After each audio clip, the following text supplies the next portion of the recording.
you can't you shouldn't you should prioritize what you're spending on and how you're spending, because you can be outside look rich but still be broke.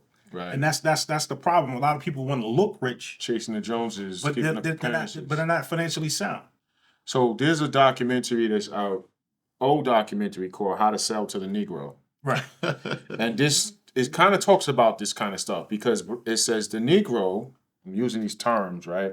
That's how they use it in that documentary. And they say they want to be recognized as cultured and they want to be seen and acknowledged. So you can make a lot of money selling stuff to them, these type of products, because they want to be seen. They want to. So this kind of conversation. So somebody's paying a ridiculous amount of money for sneakers that you're gonna walk on the same dirty ground that somebody who paid little to nothing for flip-flops, right? And you're going to wear these sneakers on this ground, and the sneakers are going to get worn out. I mean, you could get them clean. You could make them look nice for a period of time, but they're walking on the same dirty ground, right? So, but for some reason, you want to have this symbol to say, I'm doing good. I'm making it. So I could afford these. What's the name of them jeans again? Amiris. I could afford these Amiris. We ain't giving no free promotion either. Yeah, we're not giving them free promotion, but this is the conversation, but in actual reality, when you go home and close the door, you don't have no money to get your food, right? But you got these jeans. So I remember growing up, people used to have all these chains, right? They used to rock these chains. So I grew up in the African medallion era, and dudes had the gold chains, and they was like, yo, and they used to ask me for money. Yo, can I borrow some? I said, yo, sell me a piece of your chain. I'll say that right off the bat. Yo, it's gold, sell me a piece of your chain. No, I'm gonna go sell my chain. You walking around with $1,000, $2,000, $3,000, whatever the price of this chain is, and you asking me for money. Maybe purchasing that thing was not the best idea if it took all your spending cash away. Right. Your liquid capital, your liquid fluid cash. So this is the thing. Like we have we ever had a class or have we ever had a program for Black people about finance, about money? It's like two things that are not really talked at the dinner table between Black families, just like money and sex, right? So I mean, we got to talk about our finances. We got to talk about our relationships, because those are the things that are going to make you or break you. So I mean, we have to have those conversations and be wise about those conversations. Money, is going to, this is we live in a capitalist society. We live in a commerce world. So we got to know what we have, what we have, what we can do, what we can accomplish. I mean, you don't have to have a whole lot.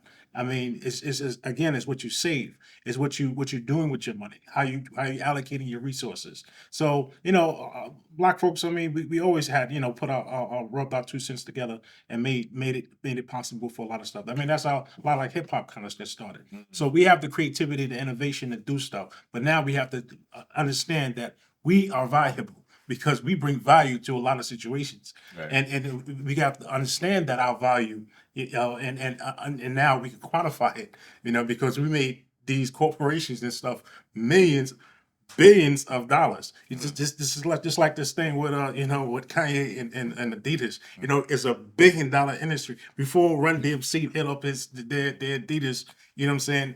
Their company was constantly in the red, but now it turned to the black. So we bring billions of dollars into the table. They had My Filas too. Remember that? They had a song called My Filas because they made it after Adidas. Like we like in hip hop, we created these trends. We make things that was like Tim's, bucket hats, like right. all of this stuff. Tommy Hill. Was like this is. We made these Timberlands. We made these brands. Right. But we made it an urban fashion. We made it to. We didn't own them. But not only we didn't own them, we made them popular to be accepted. Right. Because we ain't got no ownership to a lot of this stuff. Right. But that's what I'm talking about, money. Right. But money is we are valuable. Right. You know what I'm saying? We generate income for other people. We bring value. How we generate that income for us though? Like, right. That's a whole psychological reshaping. Yeah. Like, you know what I'm saying? Because not control. We still in the acceptance stage, right? Mm-hmm. So you got, when you look at these rappers getting treated like crap going to these stores, even after spending $30,000-$40,000, which is no money to them, right? They still want to be accepted, right? Right. So I think we have to reshape the way we think of wanting to be accepted and create our own. But that's like what hip hop did. We was like, F y'all, we gonna do our own thing. Right. And we created a infrastructure. We created our own little econ, but then it was corporate takeover because they saw the value and they took it. It's like, oh, they're doing this, and we can. You get what I'm trying to say? I came from the era of that era, right? So that's dating me, but I came from the era, and coming from that era, hip hop didn't care about any corporate anything, right? Matter of fact, it was I want to cool do a to jam have in the the car. corporate. Somebody dropped the extension cord out their window, right? We gonna plug up our stereo system that we got. It wasn't even a sound system; it was a stereo system. We gonna plug up our stereo system. We got our mic. We gonna rock. We don't care. The cops used to be like, "Oh, we can't do it." We had the little clip-on lights, Right. that you clip on, the little work lights, and you rocked your jam in the park, right?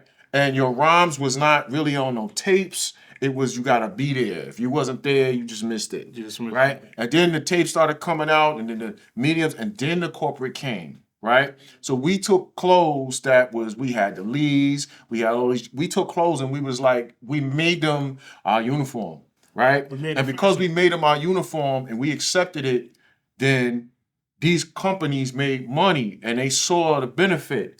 But the problem I feel that happened with hip hop was the corporation said, we gotta control this thing,